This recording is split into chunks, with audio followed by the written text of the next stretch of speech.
ওই জ্যোতিষী আসলে ভণ্ড। এবার প্রমাণ এনেই সমস্ত সত্যি ঠাম্মিকে দেখালো ছুটি। হ্যাঁ বন্ধুরা, আমরা এমনটাই দেখতে চলেছি প্রতিজ্ঞা ধারাবাহিকের পরবর্তী আপডেটে। তো চলো আর দেরি না করে বিস্তারিত জেনে আসি কি কি অপেক্ষা করছে আমাদের জন্য।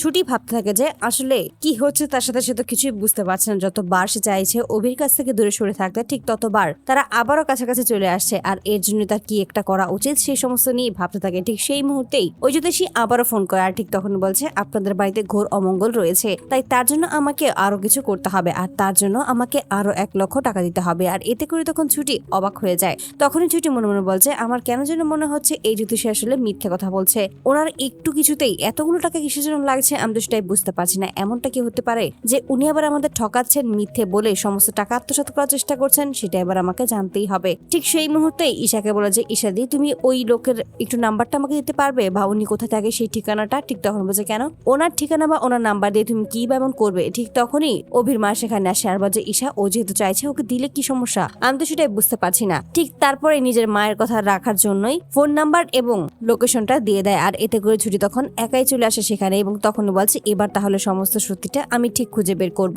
আর ঠিক তারপরে দেখা যায় খুঁজতে খুঁজতে চলে আসে ওই লোকটার কেবিনে এবং সেখানে এসেই আড়াল থেকে সবটা শুনতে পায়। ঠিক তখনই বলছে এবার এমন একটা কেস পেয়েছি যার মাধ্যমে শুধু টাকা ইনকাম হবে, শুধুমাত্র টাকা আর টাকা। আর এতে করে অনেক টাকাই খসানো যাবে। যেভাবে বলবো ঠিক সেভাবেই এরা চলবে। শুধুমাত্র কিছুদিন আমাকে কিছু কথা বলতে হবে, যে সমস্ত কথা ওরা নিজেরাই আমাকে শিখিয়ে দিয়েছিল। শুধুমাত্র ওই দুজনকে আলাদা করতে হবে, আর তাহলেই আমি অনেক টাকা পাবো। আর এই সমস্ত বলে হাসতে থাকে। ঠিক সেই মুহূর্তে দেখা যায় অনেকগুলো টাকা অলরেডি তার সামনেই রয়েছে। আর এই সমস্ত কিছুই তখন আড়াল থেকে ভিডিও করে নেয় ছুটি। আর ঠিক সেই মুহূর্তে এই সমস্ত তথ্য নিয়ে আবার বাড়ি ফিরে আসে। ঠিক তখনই অভির মা তখন এসে বলছে কি রে, কি হয়েছে তোর, এভাবে হঠাৎ করে যে ফিরে এলে? ঠিক তখন বলছে মা, সমস্ত সত্যিটাই এবার সকলের সামনে আনা উচিত, আর সেটাই আমি করছি। এই বলে তখন সবাইকে একসাথে জড়ো হতে বলে। আর এতে করে অভির মা সবাইকে একত্রে ডেকে নিয়ে আসে। ঠিক তখনই ঠাম্মি বলছে এখন আবার নতুন কোনো নাটক শুরু করে দিয়েছো? কি বলতে চাইছো তুমি সেটা তো আমি বুঝতে পারছি না। বাড়ি থেকে বেরিয়ে গেলে আবার এখন চলে এসেছো এবং সকলের সাথে কি কথা বলবে? ঠিক তখন বলছে ঠাম্মি, আমি কোনো কথা বলতে চাই না, আমি শুধুমাত্র একটা জিনিস আপনাকে দেখাতে চাই। এই বলে তখন ঠাম্মির হাতে ফোনটা দিয়ে দেয়। ঠিক